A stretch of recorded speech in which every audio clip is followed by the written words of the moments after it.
At first, it was your typical day at the Twitter headquarters, but that would soon change when the clock struck 2 p.m. An announcement from the intercom was horrifying. Greetings, all employees. This is your new boss, Elon Musk. I just bought Twitter. You've all been warned. As 99% of the employees screamed and ran for the exit, I myself and a few other employees stayed, which probably was the biggest mistake of our entire lives. At first, everything was quite normal, but after about a week, things turned for a horrifying worse. We were in the cafeteria eating our lunch, when the door flung open, scaring us. It was Mr. Musk, with the scariest look on his face. What the fuck are you guys doing in here? He yelled at the top of his lungs. We told him that we were just on our lunch break and that all employees at every workplace had them. His face turned bright red as he began yelling at us at the top of his lungs, calling us lazy, then began threatening to fire us. I was so scared that I forgot how to chew my taco and almost choked on it. Of course, we didn't want to get fired, so we threw our lunches in the trash, then hurried back to work, in fear of losing our jobs. Since it was Friday, I was so happy because I usually got the weekends off, so I clocked out, then went home in hopes of sleeping in the next day. The next morning around 4 a.m., I heard a loud crash of glass coming from my bedroom window. So I jumped quickly out of my bed as my eyes shifted toward my window. It was Mr. Musk, standing there with the most angriest look on his face. What in the hell do you think you're doing? He said, then asked me why I was not at work. I tried to explain to him that it was the weekend, and 4 a.m. in the morning, but he told me that was no excuse, that I was being lazy, and that if I wanted to keep my job, I would get my ass up out of that bed and get to work immediately. When I got to work, my co-workers were there also, with everyone looking drained and frightened, not knowing what Mr. Musk was going to do next. Fast forward 15 hours later, it was 1 minute till it was time for us to get off work.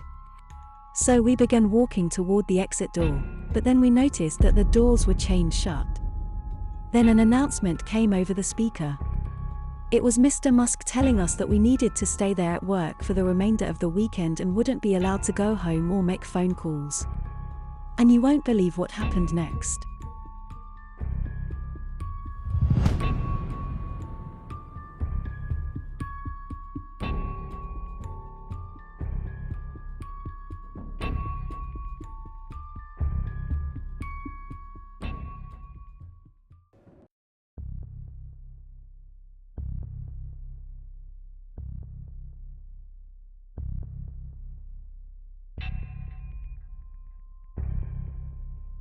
It had been 24 hours since Mr. Musk locked us in and told us that we had to stay at the office for the entire weekend.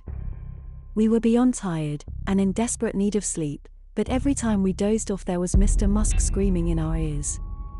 "Stop being lazy," he said. "I don't sleep, and you shouldn't sleep either. Who needs sleep when there is so much work to do?" he yelled. Steven was caught trying to make a phone call, and we hadn't seen him since. Rumor had it that Mr. Musk must have sent him to the walls. The walls was a small room in the basement where all of the naughty employees were sent for misbehaving. So we decided that we needed to rescue Steven and any other employees that might be down there. Then we agreed that we needed to get the hell out of that place. Our plan was to beg Mr. Musk for a 10-minute break, so we could go get Steven, which we knew would be difficult because everyone knows that Mr. Musk does not allow breaks, sleep, phone calls or lunch. So we all took a vote on who would go ask Mr. Musk. Unfortunately, I was the one who had to do it. So I mustered up enough courage to drag myself down the hall, and then knocked on his office door. "Come in," he said, and when I walked in, I was trembling so bad that I could barely stand. He asked me what the hell did I want. So I cleared my throat, then asked him if it would be okay for us to take a 10-minute break. By the look on his face, I could tell he was not happy about it, but said that we could take our break, but for only 1 minute. 1 lousy minute, I said to myself. What the hell was 1 minute going to do for us? But I had no other choice but to accept his offer. Then he told me to get the hell out of his office. When I returned to my desk, I told the others that we only had 1 minute, which they obviously were not too thrilled about.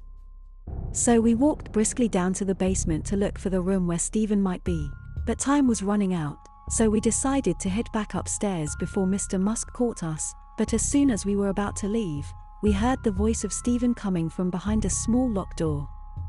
He told us that he was locked in there, then asked us to pick the lock. So we found something to pick the lock with, then opened the door. We told him to hurry.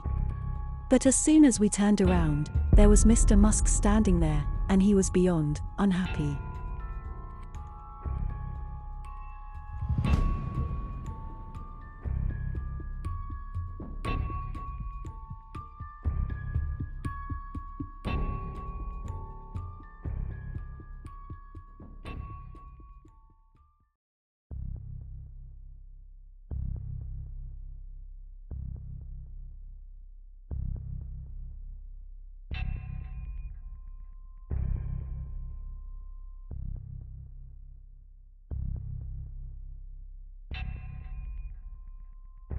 Mr. Musk then asked us, where in the hell did we think we were going?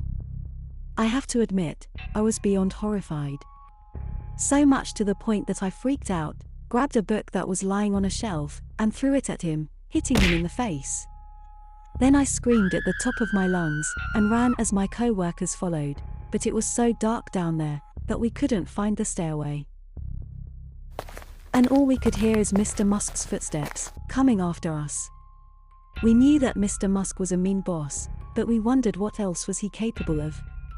But then, out of nowhere, we heard sobbing, coming from the corner of the room. As we walked toward the area, wondering where the crying was coming from, it was Mr. Musk, on his knees, with tears streaming down his face. We were all in shock. Mr. Musk was actually crying.